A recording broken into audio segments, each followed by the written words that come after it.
செய்தியை பார்த்து வருகிறோம். போக்குவரத்து துறையில் வேலை வாங்கி தருவதாக மோசடி செய்த வழக்கு தொடர்பாக தற்போது செந்தில் பாலாஜிக்கு கூடுதல் குற்றப்பத்திரிகை தாக்கல் செய்யப்பட்டிருக்கிறது. அது வழங்கப்பட்டிருக்கிறது. இது தொடர்பான கூடுதல் விவரங்களை செய்தியாளர் வேல்முருகனிடம் கேட்கலாம். வேல்முருகன், முழுமையான விவரங்கள். சிவரஞ்சனி, குறிப்பாக 2011-15 காலகட்டத்தில் போக்குவரத்துறை அமைச்சராக இருந்த செந்தில் பாலாஜி வேலை வாங்கி தருவதாக பலரிடம் பண மோசடி செய்ததாக வழக்கு பதிவு செய்யப்பட்டது. இந்த வழக்கு பல்வேறு வகையில விசாரிக்கப்பட்டு வருகிறது. அந்த வகையில தற்போது MP, MLA-க்கான அந்த சிறப்பு நீதிமன்றத்தில் இந்த வழக்கு இன்று விசாரணைக்கு வந்தது. இதுல குற்றப்பத்திரிகை நகல் வழங்குவது தொடர்பாக இன்று நேரடியாக செந்தில் பாலாஜி ஆஜராகி இந்த குற்றப்பத்திரிகை தாக்கல் நகல் வாங்குவதற்காக வந்தார். இந்நிலையில் 24ஆம் தேதி இந்த வழக்கானது விசாரிக்கப்பட தள்ளி வைக்கப்பட்டிருக்கிறது. குறிப்பாக கூடுதல் குற்றப்பத்திரிகையில் குற்றம் சாட்டப்பட்டவர்கள் கிட்டத்தட்ட 2202 பேருக்கு குற்றப்பத்திரிகை நகல் வழங்குவதற்கு முதலில் 100 நபர்களுக்கு சம்மன் அனுப்ப உத்தரவு கொடுக்கப்பட்டிருக்கிறது. அதன் அடிப்படையில் வருகின்ற 24ஆம் தேதி இந்த வழக்கானது தள்ளி வைக்கப்பட்டிருக்கிறது. விவரங்களை வழங்கியமைக்கு நன்றி வேல்முருகன்.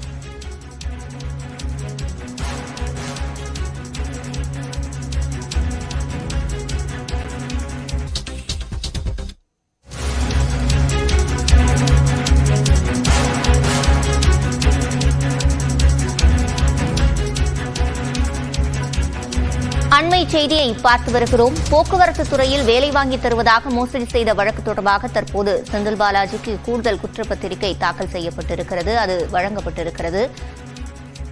இது தொடர்பான கூடுதல் விவரங்களை செய்தியாளர் வேல்முருகனிடம் கேட்கலாம். வேல்முருகன், முழுமையான விவரங்கள். சிவரஞ்சனி, குறிப்பாக 2011-15 காலகட்டத்தில் போக்குவரத்துறை அமைச்சராக இருந்த செந்தில் பாலாஜி வேலை வாங்கி தருவதாக பலரிடம் பண மோசடி செய்ததாக வழக்கு பதிவு செய்யப்பட்டது. இந்த வழக்கு பல்வேறு வகையில விசாரிக்கப்பட்டு வருகிறது. அந்த வகையில தற்போது MP, MLA-க்கான அந்த சிறப்பு நீதிமன்றத்தில் இந்த வழக்கு இன்று விசாரணைக்கு வந்தது. இதுல குற்றப்பத்திரிகை நகல் வழங்குவது தொடர்பாக இன்று நேரடியாக செந்தில் பாலாஜி ஆஜராகி இந்த குற்றப்பத்திரிகை தாக்கல் நகல் வாங்குவதற்காக வந்தார். இந்நிலையில் 24ஆம் தேதி இந்த வழக்கானது விசாரிக்கப்பட தள்ளி வைக்கப்பட்டிருக்கிறது.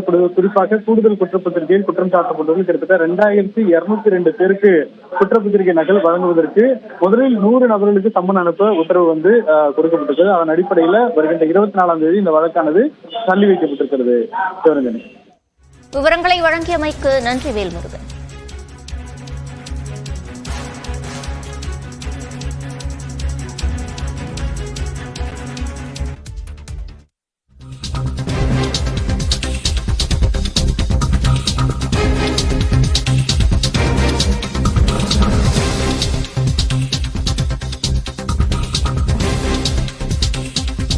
தற்போதைய செய்தியை பார்த்து வருகிறோம். கோவை ஈஷா யோகா மையத்தில் மாவட்ட SP கார்த்திகேயன் மற்றும் சமூக நலத்துறை அதிகாரிகள் தற்போது ஆய்வில் ஈடுபட்டிருக்கிறார்கள்.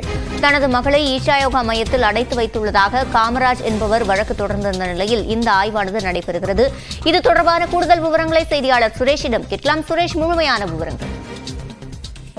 சிவரஞ்சனி, கோவை ஈஷா யோகா மையத்தில் இருந்து தனது 2 மகள்களை மீட்டுத் தரக் கோரி காமராஜ் என்பவர் தொடர்ந்த வழக்கில் சென்னை உயர்நீதிமன்றம் உத்தரவிட்டுள்ளது. ஈஷா யோகா மையம் மீது பல சந்தேகங்கள் உள்ளன. தனது மகள்களுக்கு திருமணம் செய்து வைக்க வேண்டும் என்றும்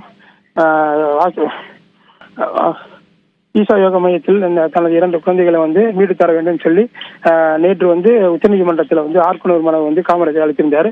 அதன் அடிப்படையில் உச்சநீதிமன்றத்தில் விரிவான விசாரணை நடந்தது. அதன் அடிப்படையில் தற்போது கோவை தொண்டாமுத்தூர் பகுதியில் இருக்கிற ஈஷா யோகா மையத்துக்கு SP தலைமையில் கிட்டத்தட்ட 20க்கும் மேற்பட்ட குழுக்களாக செயல்பட்டு 150க்கும் மேற்பட்ட போலீசார் தற்போது ஈஷா யோகா மையத்துக்குள்ள போயிருக்காங்க. அங்க இருக்கிற 2 மகள்களை விசாரிச்சு அவங்களுக்கு ஏதாவது பிரச்சனை இருக்கா அப்படிங்கிற மாதிரி கேட்டிருக்காங்க.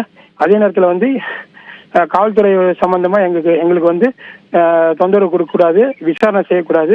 அப்படி செஞ்சா நாங்க சாகும் வரையும் உண்ணாவிரதம் இருப்போம் அப்படிங்கிற மாதிரி 2 மகள்ல போர்க்கொடி தொழிச்சிருக்காங்க. அதன் அடிப்படையில் இப்ப ஈஷா யோகா மையத்துக்குள்ள SP கார்த்திக் தலைமையில 150க்கும் மேற்பட்ட போலீசார் அணிவகுத்து உள்ள சென்றிருக்காங்க. தற்போது அங்க இருக்கிற ஈஷா யோகா மையத்தில் இருக்கிற அனைவரையும் விசாரிக்கிறதா தற்போது சொல்லியிருக்காங்க. எப்படி பார்த்தாலும் 2 மணி 3 மணி நேரத்துக்கு மேலாக விசாரணை நடைபெறும் அப்படிங்கிற மாதிரி சொல்லியிருக்காங்க. விவரங்களை வழங்கியமைக்கு நன்றி சுரேஷ்.